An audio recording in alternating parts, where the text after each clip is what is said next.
right, everybody. Well, welcome. Today, I have with me Miss Vivian.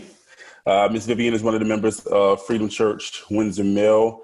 And today, we're going to open up a series of interviews that we're going to do with different members of our church. We're calling this Is Us. So what we want to do, we just want to allow you to get to know us as a church beyond what you get to see on a Sunday morning on a Facebook feed or YouTube feed. So I asked Ms. Vivian to be a part of this, and she graciously said yes. So Ms. Vivian, the first question that I wanted to ask you just will be for people to be introduced to who you are as a person.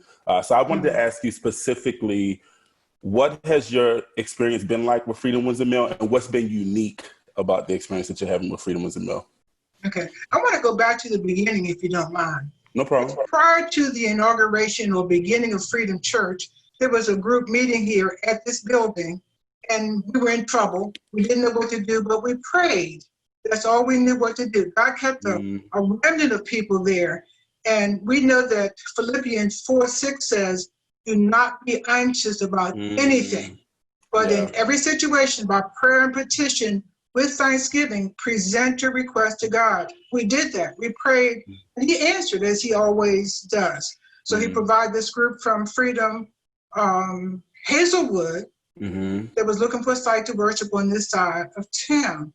God had a plan, and we prayed and waited for him to intercede. So Freedom Windsor Mill was born. Yeah. Now that I've had 2 years almost of worshiping here, I found this to be the church that preaches the gospel without fail. There are young people here. Children are here. Multicultural people are showing up. And that's good because that's what heaven's going to look like. You see, everyone is welcome here. That alone should be enough, but I'd like to tell you some more. I feel that I'm cared about. I matter at this church. There's Sunday school for adults. Every Sunday, talk about people who know the word. On Wednesdays, we have D group or discipleship groups. And we actually have a curriculum. So I have the privilege to study with very friendly, warm people. We actually have fun and occasionally have some sex. Yes. That's good. Other offerings are there as well, but I could say that this church has many no's. Lots of no's. No dress code, no conflicts, no foolishness, no pressure, no favorites, no worship style restrictions, no reserved seats, no cliques, and no drama. I have the freedom to participate in outreach as well. Saying yes to this church has been very positive for me because it feels like family. Wow. Listen, everybody doesn't know, I guess, the intricacies of the backstory. I'm glad that you went there. I'm glad that you talked about Temple Baptist Church to name the church.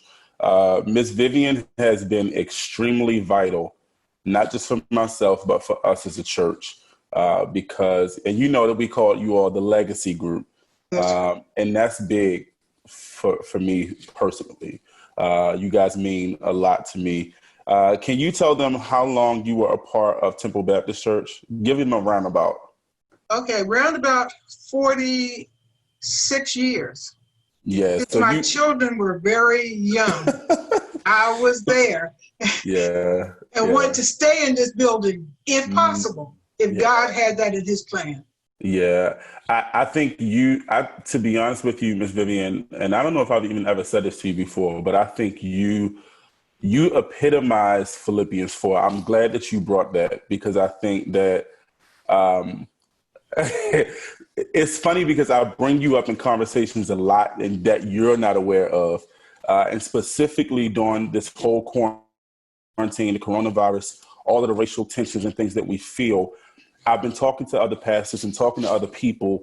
And I mentioned you and I mentioned Miss Vanita because I'm like, these women have lived through so much, But I've learned a lesson. It's crazy because I'm just writing about this in a sermon. I've learned something from you guys that I think that we all need to see. I've watched you guys be unmovable. You know, there are things happening in our culture, there are things happening in our world, but I've not seen you be extremely anxious. Sure, anxious thoughts and things like that come to our minds, but I've watched you kind of ride this wave and just know with the surety that like Jesus has me on the other side of this, no matter what this looks like. I think that that's a message for the entire world today, and specifically to the church as the people of God, because I don't think we always believe that. I agree, but it's also the way Freedom handles us during this time. You know, I've had somebody come to my house and bring me a Mother's Day gift. So I've had so much joy in the opportunities to worship. We don't have to be in the building. We want to be. Yeah. But Freedom is still reaching out to us, and that for that, you know, you can't expect more. Yeah. We're there. Mm-hmm. So let's talk a little bit. I told you the other thing that I wanted to talk about. So I'll make you guys aware. For those of you who don't know, as a church, we have a mission, as most churches do. Our mission, we have tried to articulate as clearly as possible. It's very simple. It's 3 parts. It's draw to Christ, developing community, deploy to culture.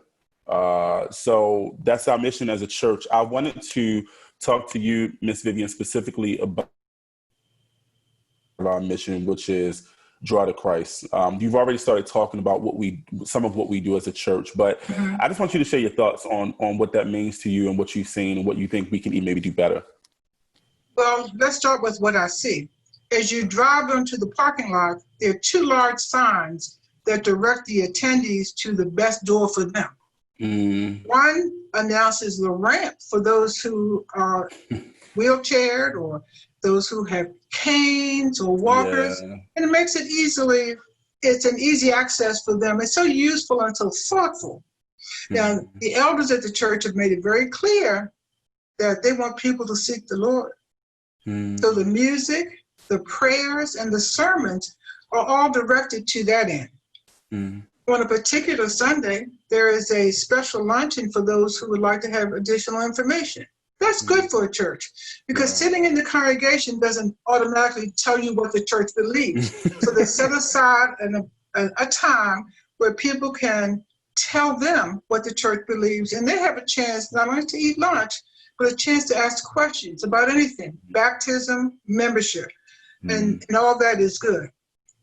People have come to the church who worshiped in a different way.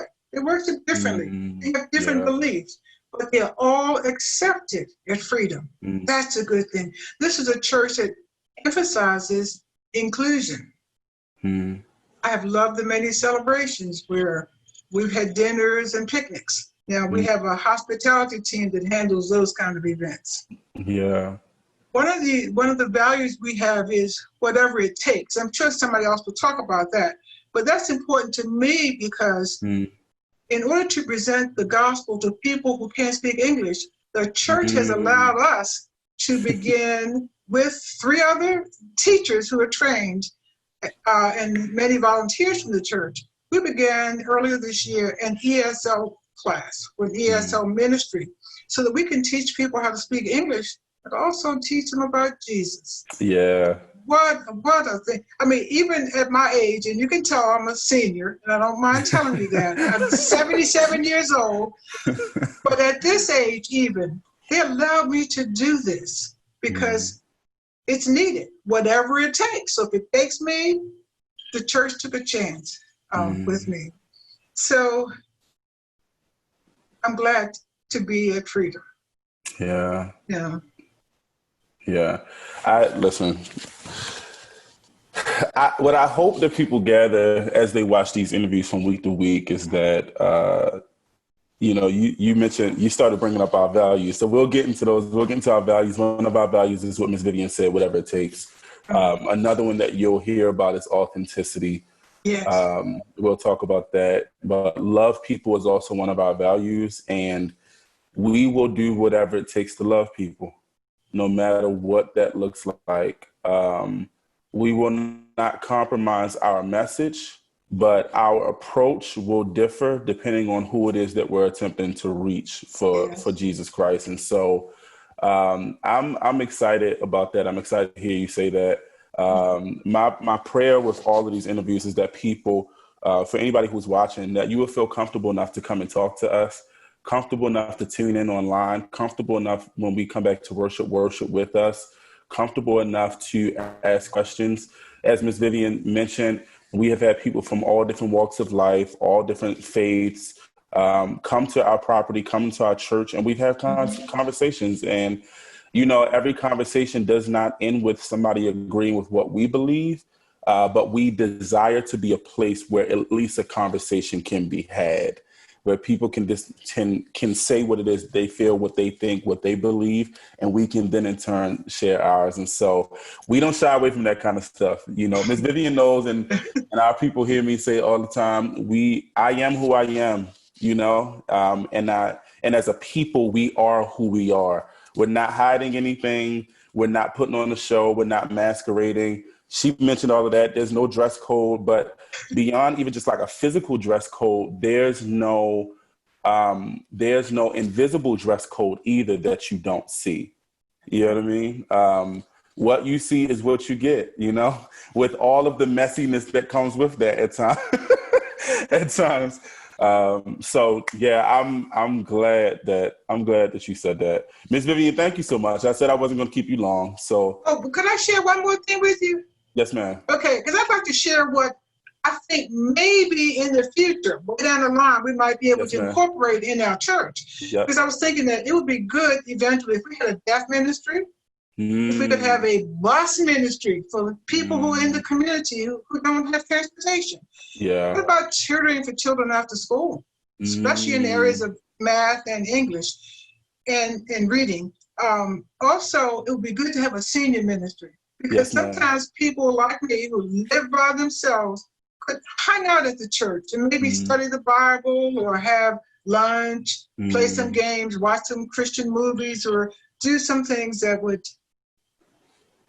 have them see Jesus in a different way. Doesn't always have to be a open Bible study, but we can live out the word, because that's what freedom has taught me to do. Live it. Okay. Yeah. Thank you for sharing that.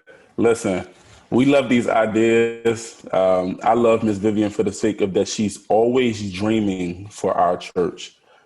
She does not leave that just to the elders or to people who have a title, dreaming about what this church could actually be, what the property can be used for, what the facility can be used for, what the community can be involved in. I love all of that. So thank you for sharing that. And those of you who are watching, maybe you can be a part of making some of her dreams come true. Seriously, I think that would be great. So thank you again for your time. I really appreciate it. You're welcome. It's my pleasure. Yes, ma'am. Thank you. Okay. Yeah, what's up?